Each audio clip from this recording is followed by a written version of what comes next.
Hey guys, welcome back to the GIZGUIDEPH channel. This is Neil, and in this video we're going to be playing games on the V21 5G and the V21e from Vivo.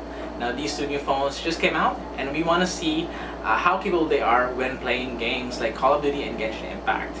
But before we begin, let's talk about the specs of these things. The V21 5G and the V21e both have a 6.44 inch AMOLED panel, but only this 5G has the 90Hz refresh rate.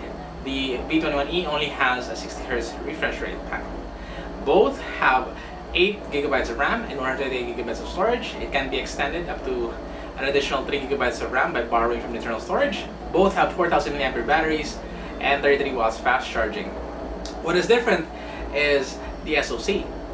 We have the MediaTek Dimensity 800U on the V21 5G and the Snapdragon 720G on the V21e. Both phones are very capable, and if you watch a review you will see that on paper they look almost the same, but they actually have quite a bit of a difference. Before we continue, I want you to click pause and then watch our full review first to see the performance difference between the two phones in both the hardware and then the cameras and the battery and also the screen. Moving on, let's actually talk about the price. Both phones are very affordable. The V21e starts at $17,999 in the Philippines, while the V21 5G is $23,999 in the Philippines. So if you want to have them, they're available now and you can get them at Vivo authorized stores in the Philippines. Without further ado, let's play some games on these two phones.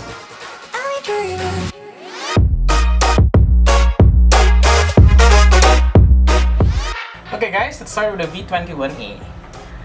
Let's open Call of Duty, but make sure that screen recording is on, so we'll record whatever's happening on screen.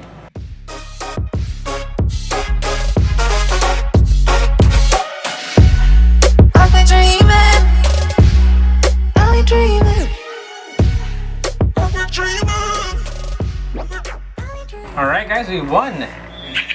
And I can safely say that the experience is actually very smooth. That is on the default graphics settings. Let's check the graphics and see where it is. As you can see here guys, we were at high graphics quality and high frame rate. Let's try playing a higher graphics setting with max frame rate. Alright, let's push it. This is a high refresh rate capable game, so if the panel supports it, it should be able to give us 60 frames per second with the 60Hz panel.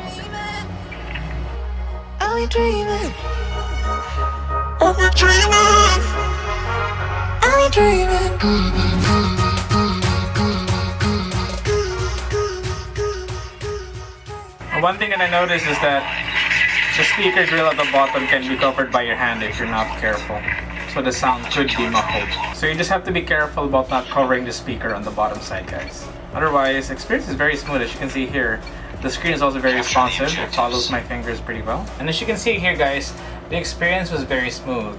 I pretty much enjoyed the experience. The screen was able to follow my finger gestures very quickly, accurately as well. I'm just not used to the screen yet, but I'm pretty happy with it. If you want to play Call of Duty on the Vivo V21e, you can, and very well as well.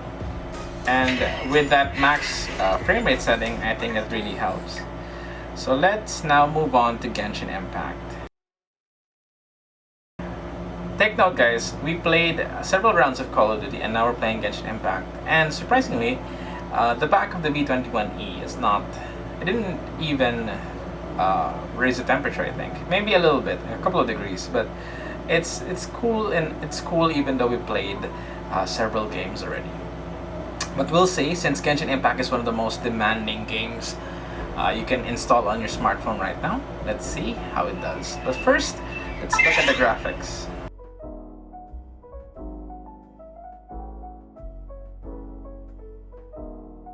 And I'm pretty impressed actually, this is pretty good.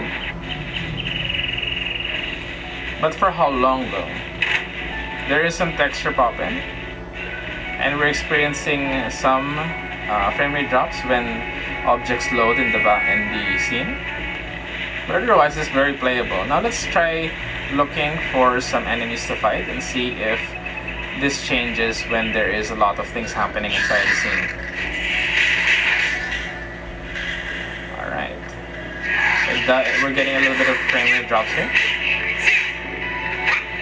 When there are a lot of animation, it does slow down. But surprisingly, it's not too bad. So when we're just roaming around the area, there is some frame rate drops when a lot of objects are popping in. But aside from that, as you can see here, this is very playable. And when we're in combat, depending on how many enemies are there on screen and depending on how many animations there are, it does slow down. But if it's just a few enemies, it's doing very well.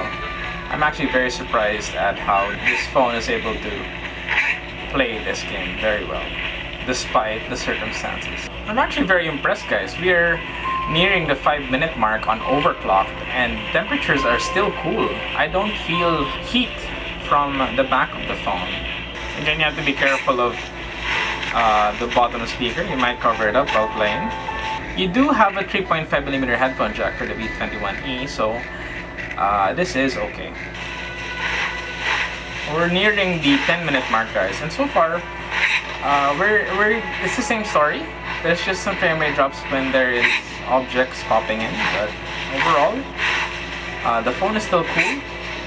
I'm pretty happy with this. If you wanted, you could play overclocked for most of it, but I recommend just playing on stock and tweak it to your own phone's settings. Alright, guys, we played for 12 minutes and the phone just got a little bit warmer, but it's very okay. To summarize, the gaming on the V21e is good. We can play Call of Duty for several rounds and we play Genshin Impact on overclocked and it's doing fine. Frame rate drops are there, but this is very acceptable given that Genshin Impact itself is a very heavy game. Let's now move on to the V21 5G. Okay guys, we just finished with the V21e. Now let's move on to the V21 5G. I've turned on screen recording and now let's run Call of Duty. Let's check the settings first, of course. Graphics. Oh, interesting. Let's go to high frame rate. It's too close.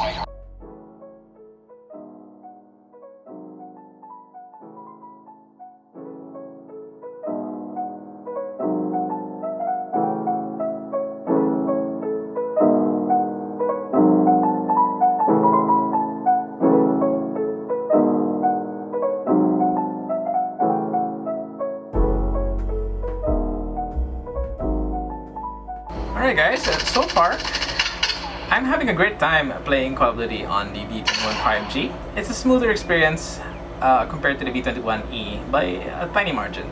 Although I wish that Call of Duty would update their game for the SoC, for the Dimensity 800U, so we can have maximum frame rate like the other game. The other phone, I mean, the V21e. Aside from that, I'm enjoying it. I really like it. I highly recommend if you want to play Call of Duty and you have a budget and you can only buy the V21 5G, then yeah, get it. I highly recommend it. Alright, let's now move on to the next. The speakers are immediately noticeably better than the V21e. It's louder and much more pleasing.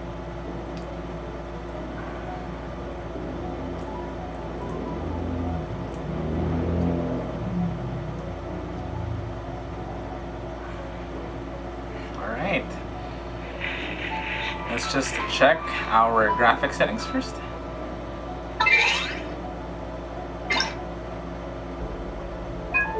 Oh, we are at smooth. Let's try doing what we did earlier.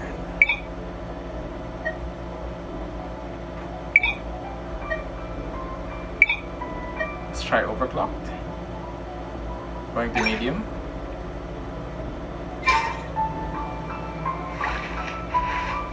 Alright. Very interesting. This is a slightly smoother experience compared to the V21e. It's smoother. The only time that we noticed a frame rate drop was when the enemies appeared, but otherwise it's pretty good. It's smoother actually. Good job, Vivo and MediaTek.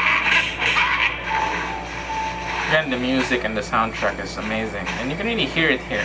the speakers of this thing is noticeably better than the V21e. The audio is just a little bit clearer and a little bit more pronounced as compared to the V21e. Not too far from each other. They're both good. This is just slightly better. We've been playing for 5 minutes, guys, and surprisingly, the back is a lot cooler than the V21e after 5 minutes. The V21 5G is surprisingly cool. Okay guys, that is it. Let's wrap this up and share our final thoughts between the V21 5G and V21e when we want to play games on them. Hey guys, welcome back to the GIZGUIDE channel. This is Neil, and as you saw, we just finished playing games on both the V21 5G and the V21e. Both phones were able to play Genshin Impact and Call of Duty without a problem. We played multiple rounds of Call of Duty at the highest possible frame rate setting, and it played it cool and smoothly. The screen was responsive. I could feel that as soon as I tapped, the action happens on screen. After playing several rounds, both phones remained cool. The V21 5G was surprisingly cooler, and even playing Genshin Impact, we played at the overclocked graphics setting, and we were able to play for more than 10 minutes without having any significant increase in temperatures. And our only concern was that there were frame rate drops in Genshin Impact, but only when we are playing in the open world and when we are loading some of the objects that are in the distance. So that is it. Aside from that, they're stuttering when there are a lot of animations or a lot of enemies, but that is understandable. Even the flagship phones have a hard time doing that.